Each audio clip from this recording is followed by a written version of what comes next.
Thank you for tuning into Early Days, the podcast that brings you closer to the heart of entrepreneurial success, thanks to the support of Prowse Chowne. Together we delve into the experiences of business pioneers, understanding the foundations that underpin their achievements. This is going to be a fun one today. Someone I know, Mike Anderson, a trailblazer really in the live event industry, and started Trixstar back in 2005, and you're at the forefront of creating a unique event experience. But that's how I first met you, full disclosure to our audience, was a Big Valley Jamboree. It's where we got to know each other. Yeah, when we were kids. Yes, exactly. Is that kind of when your live event experience began? Or? Yeah, like right around the time I entered college, I wanted to learn how to put on a big event. So I phoned the biggest event in the province up, the Big Valley Jamboree, and said, hey, I want to learn how to do big events. So Larry Werner put me to work, security backstage, and climbed the corporate ladder, and eventually ran the festival. Yes, and talk about that eventually, because you've known everything from security to parking to whatever, and because the BVJ is huge because of having campers and everything on site. So what a great learning experience, because you're learning every aspect of a live event business. Yeah, like I started security, then ran the beer garden stage, then ran the main stage, and ran the media, like pounded posts, and helped in every way possible. I think we drained a few swamps too over the time, but had a ton of fun out in cameras, learning the craft of entertaining thousands of people and taking those skills and interpreting it into things we do now, and that big thing is comedy. So okay, so almost before we morph into the comedy end of it, I'm still intrigued, so that how you saw the vision to take over BVJ too, because that's a monster, going from pounding posts and running security to that. Yeah, well, it was the eventual thing that I still hadn't done in the whole Big Valley thing. Ecosystem was running it. So we were blessed to, like, when Larry Werner eventually retired, and having him pass the torch to us was really cool experience. And being part of that for 4 or 5 years was amazing, and being able to see the other side of it, and seeing, building things that the customer wanted, and sometimes what they didn't want to. The big thing was, how do we get people closer to the action? How do we get people interacting in front of the stage? So, we made some unpopular choices, but I think it was for the betterment of the whole festival experience for everyone, including the artist. So what any entrepreneur will learn, especially if you watch Early Days with Prowse Chowne, is the fact that it was suddenly they're sold. Big Valley Jamboree sells to the Country Thunder people. So now Trixstar is, you're almost out of a job. Yeah, well, we had many things going on at that time. So when we left Big Valley Jamboree, we just made our pivot, and it really did free us up to start producing our own events again. So we started looking at, how do we do a speaker series? So we put one on with Gary Vaynerchuk. How do we start getting back into the concert scene on our own terms? So we put shows together with Ice Cube and a bunch of other great Canadian acts like the Headstones and the Tea Party, and we started developing what is known now as the Great Outdoors Comedy Festival. We started that in 2018 actually, and the idea was just brewing, and it just gave us the time freed up from what we did with Big Valley to start working on those other ideas. So you're suddenly landing on, okay, nobody does a comedy festival here, really. There was, I think, a small one that was about it that Edmonton had. So is this where you started, or where did you launch it? Well, the idea came from, we were getting ready to do the Big Valley Jamboree, and late at night I was watching a news clip of Adam Sandler out doing amphitheaters in the US with his buddies, David Spade, Norm Macdonald, Rob Schneider. They're just having the time of their life. And at the time I started thinking, why isn't there something big for the comedian? Why are we not celebrating them as rock stars that they are? And so that's where the idea came from. And at the time, and still in Canada, there's no amphitheater system. So it's like, okay, what if we build our own amphitheater system? What if we built a festival for comedians, but it's outside, but we take what we've learned from doing the Big Valley Jamboree and Soundtrack Music Festival and Grey Cup and K-Days and all these cool outdoor things, and let's tailor something for the comedian and just make it something really special and really unique where every comedian in the world will want to come play it. So talk about the very first one. When and where and how to go? Well, the first one was supposed to be in 2020. How'd that go?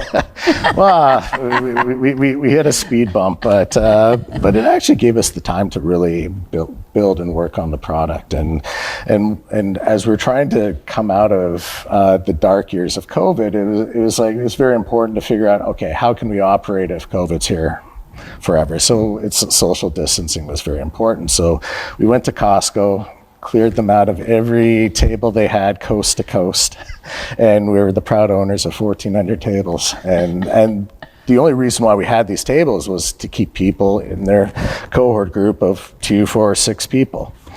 But what we accidentally did was create the world's largest comedy club, which wasn't pointed out to us until the first day of the comedy festival. David Spade's our first headliner, and he goes out on stage to poke out to take a look, and he came back. He's like, "That's really cool that you guys created a comedy club outdoors." And we're like, Yes, we did. Yes, we did. It's like, very accidentally, but very accidentally. And then it was suggested that we should tour this thing. So the first year was in Edmonton. Then the second year we toured it to Calgary and Edmonton, and that's when things went nutty for us, because once Bill Burr hit our stage in Calgary for the first time, our phone started ringing off the hook. Every community in Canada wanted us to bring this event to their most beautiful park in their city. So Halifax flew us out immediately after and toured us around, and we ended up at Garrison Grounds there. We went to Stanley Park in Vancouver, and we were the first event given permission in 8 years to actually do an event there. So it was really cool to see and how it all came together. So, because in Edmonton, the very first year that I attended, you were out at the Expo Center grounds out at Northlands, and that was probably, you chose that because of the situation of the COVID, the social distancing, or is that just your first one and you were? Yeah, well, we were trying to find the biggest space in Edmonton that we could do an event because of the social distance aspect.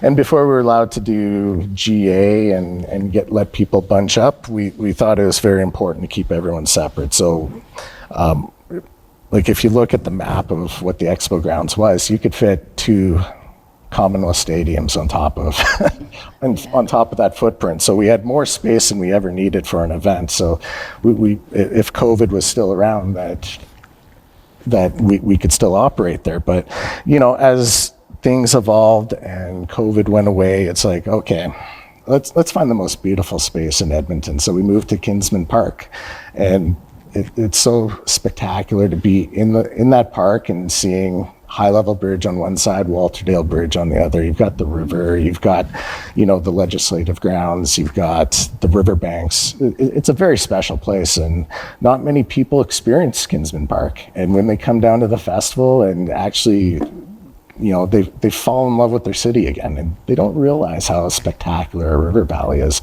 So let's give them a reason to go experience these spaces. So we made it, very clear that when we expand into another city, we're finding the most beautiful space in that city. So and that to me is really fascinating. So you're thinking about the experience of the person coming to the festival. So obviously you want them to come back, but also you're with your city. But I think what you had said to me, it was by accident really, because you had these tables. Now do you have more than 1,400 tables now? Yeah, we've got 2 sets of. We've got, 6 semis worth of tables and chairs that go across this country. So it's pretty spectacular. We didn't own anything 5 years ago, except computers and cell phones. That was it. And now we own, a lot of stuff to put on these events and make sure every event looks and feels the same. And so, as we went down this journey of, creating the Great Outdoors Comedy Festival experience, we tried to do it with rentals in each city, and it just didn't work. You need everything to look and feel the same. It's very important. And then with these tables that now you've kept, and it was because of COVID that you discovered this VIP comedy club thing you're doing at these parks. What I love too, do you still do the phone thing where you order your drinks? Oh yeah. Oh, yeah, good. yeah. Oh, that's sweet. Yeah, so which was a COVID innovation. It's like, how do you eliminate the biggest gathering point at a festival? Eliminate the bar so everyone can take their cell phone out, scan a barcode, put their drink order in. 2 clicks later, in 5 minutes, your drinks are served to your table. So there's nothing more VIP than just sitting there and having your drinks served to you. But what I love too, you can have that VIP experience. You hang out, you chill, you listen to the comedians you book, but then you also have the GA. Yeah. It's very important for us to have something affordable for people to go see the festival for the first time, and being able to have an entry ticket at $69, it's very attractive for people to come, grab a blanket, bring their chair. It's really folk fest style at that point, where people can really enjoy their favorite comedian on a budget. And then eventually people see what's going on in the front in the VIP sections, and they eventually graduate to the front. So True enough. kind of similar to the Big Valley Jamboree story. Like, people all started off in general admission and moved to the VIP chair. So that is so very true. Yeah. So now, with you booking the talent, so suddenly now you've been booking these country acts at BVJ all these years, and then you got into some rock acts. Now you're booking comedians. Yeah. How do you know who the heck to book? Well, and what to pay? Comedy, we've always had a love of comedy. So, I got my early start in comedy at Nate. Every Wednesday at the Nest, we'd have comedians perform the stage. So it'd be cheap wing and beer night, and getting to know the comedy scene at an early age, at 20 years old, was really cool to see. And then when eventually Trixstar got started, one of our first clients was the River Creek Casino. So dealing with, booking a lot of casino comedians and casino acts, and and we've worked with the River Creek many years, and so we were booking a lot of comedy, like from 2007 up until 2015, 2016.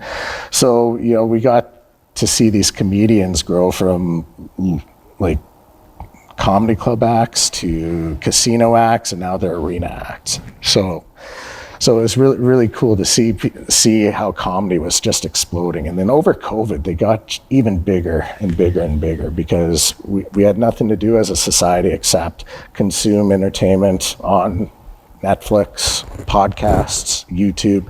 So these comedians are getting bigger and bigger and bigger, and it's crazy to see how quickly a comedian can go from a club act to a theater act to an arena act these days. So we do our research. We just keep our ear to the ground, but at the same time, we're talking to the same agencies that we booked all the country stuff, all the rock stuff, all the hip hop and throwback 90s stuff. So there's 5 agencies in the world that you book things with, and it's the same 5 agencies when it comes to comedy. So what do you like? Is there one particular comedian where after you booked, you just like, yes, home run? Yeah. The day we booked Bill Burr, like, to me, he was always my favorite, and just seeing his career evolve, and we booked him at the River Creek Casino, and just be able to work with him. We just love his style, and he's just a really, really,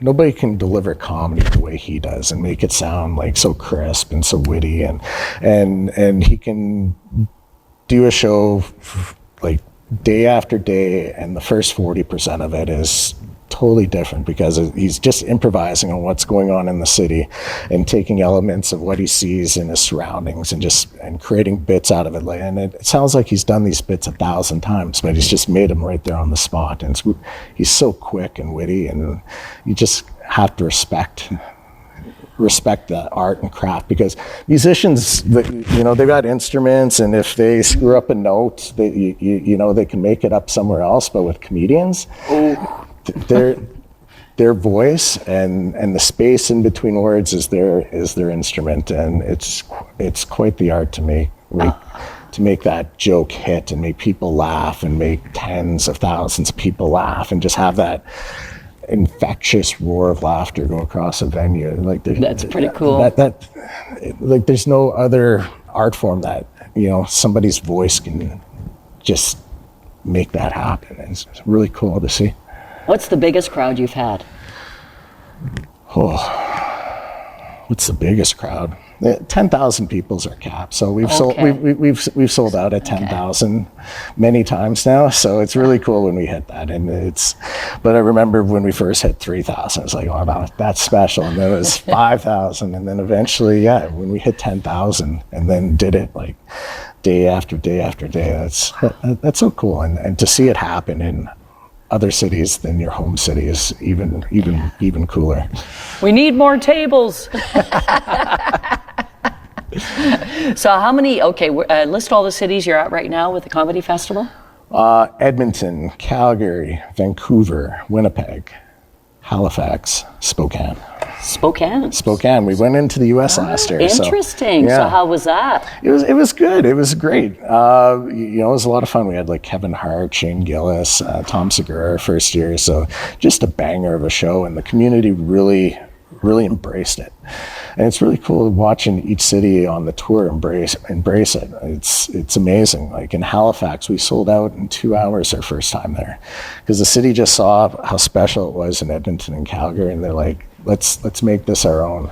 And just having businesses and the media and the tourism amenities just really get behind something and own it. It's really cool to see. Then we saw it again in Winnipeg, and then we saw it again in Vancouver. It's like, okay, we've got something special here. So what is the long-term goal then for the Great Outdoors Comedy Festival? Well, we'd love to bring laughter and joy to the whole world. So what that looks like, we don't know. We'd love to be a bigger presence in the U.S., of course. In Canada, we can only operate for 2 months of the year. So we'd love to be operating other months of the year. So what does that look like? We're in active conversations with groups in the U.S. to bring it into our shoulder season. And, I'd also love to go to Australia and do a few shows in the summer, in their summertime or wintertime. So, and I would imagine now your name is getting around within the comedy circles. Yeah. So as a probably go-to, and then if suddenly you can have a route for these people all to go, that you lock that in, that's got to be beneficial. Yeah, if we have a route or another, like doing comedy outdoors is totally different than doing comedy in an arena or a theater. So comedians might be looking for an opportunity to do something different. So we are that alternative. So what about when you did go to Spokane? Yeah. What was the biggest hurdle of expanding your business into another country? Well, I think the biggest hurdle is like, what is this? so it's re-educating. Like, we're lucky enough in Canada that word got around the country that, this cool thing was happening in Alberta, and started spreading across the country. So going into a brand new market, we had to start from scratch.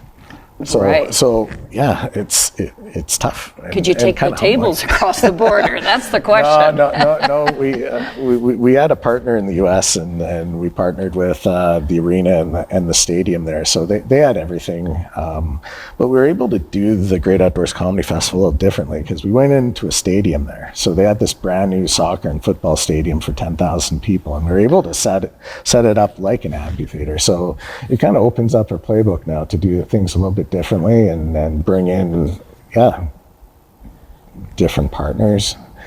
It doesn't necessarily have to be in a park anymore. Right. Yeah. Okay. Because you can still give them that same experience, because obviously it's the VIP thing that you landed on during COVID that's really probably excelled your outdoor festival more than anything, do you think, in a lot of ways?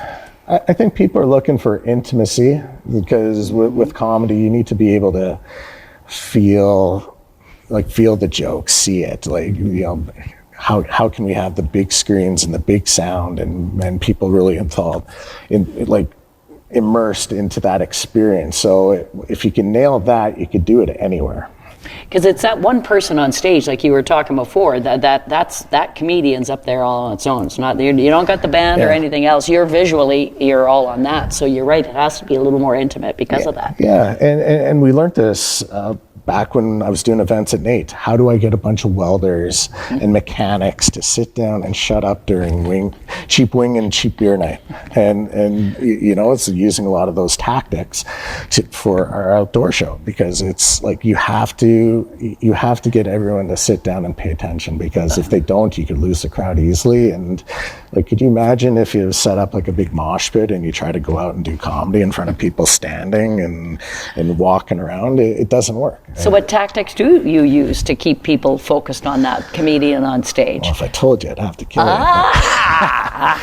Well, no, a lot of it's simple. It's like the table system actually helps us. It gives people a place to sit down, and us bringing the drinks to them, they're not sitting in a lineup for those drinks. So making sure that first third of the room is sit down paying attention, then the rest of the room kind of takes their cue from everyone else. So, and having those giant video screens, like it's like you get to see their facial expressions. It doesn't matter if you're in the front or way in the back. Like, those video screens have a purpose, and that's making sure that, hearing the joke itself is one thing, but like seeing what they're doing with their face and what they're doing with the microphone, like, is just as important. It's part of the art. It's part of the theatrics of the comedy. What do you do when one just bombs on stage? Have you had a few of those? You just don't book them again, I suppose. Yeah, most of them do pretty well. So but it does happen, and a lot of that comes from inexperience. So some of our younger comedians sometimes struggle, and that's okay, because like from those experiences they learn, and then they can take it to their next show, but we'll never hold it against somebody, because it's not. It's hard. It's not easy. And performing at a comedy club is a lot different than performing in front of tens of thousands of people, and it's different from doing it indoors to outdoors, because there's a lot more distractions. There's no roof to the place, so it's like figuring out, like, am I connecting with these people? And so a lot of them are just connecting with the first 4 rows. But if they know and trust that we've got the speaker systems and the video system delivering that message, they start to figure out that the rest don't matter. If they can make those first couple rows laugh, then they know they've got the rest of the place. So if somebody's listening or watching and they're wanting to, the live events industry, it's hard. But what advice would you give somebody that's maybe starting to think like you were, Nate, back in the days? This is what the future I wanted. Well, the first thing I did was, phone up the place I want to be. Like I wanted to learn how to do a big, large-scale event. So I phoned up the biggest event in the area, which is the Big Valley Jamboree. And then just saying yes to opportunity. And you know, there might not be money in that opportunity, but you're learning the skill and the trait, and you're not going to learn that in college. It's like making sure you're open to that opportunity. Like if you want to be in the events industry, do every job in it, because that's going to lead you to your next opportunity. And somebody's going to see you hustling, and somebody's going to see you living your dream. Even though you might not be making money at that dream at that moment, but eventually you will. And it's really cool when you go from step by step by step in the industry, and you get to look back and see how cool that journey was, and all the cool things you got to do. And what one thing led to the other. With you, BVJ gave you suddenly time to think, okay, what else can we do? And you think out of that, you get a great outdoors comedy festival. And that be open to things too as an entrepreneur, probably. And if a door closes, you open another one, you kick it open, or you make your own door. Now, the question is, have you ever tried stand-up yourself? No, I haven't either. No, it's tough. My kids tell me I'm the most unfunniest person they know. Every day they're like, "Dad, that's an awful joke," and so I don't know if I could take that criticism from people I don't know. Oh, this has been awesome. Thank you so much to Mike. And do you have the lineup next year for the 2025? We should put in a plug for the We just announced last week we've got John Mulaney and Jim Gaffigan performing on the Sunday night at the Great Outdoors Comedy Festival, but we're going to be adding more shows pretty quickly. Perfect. Thank you for joining us on Early Days, and thanks to our presenting sponsor, Prowse Chowne. In the world of entrepreneurship, the right support is invaluable, and Prowse Chowne has an array of services that can help you out if you are an entrepreneur. Mike, thanks. Awesome to hang with you as always. It's always a pleasure, Jackie Ray.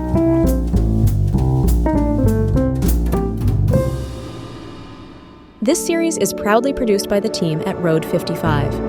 Road 55 creates content that connects. For more information, visit our website at road55.ca.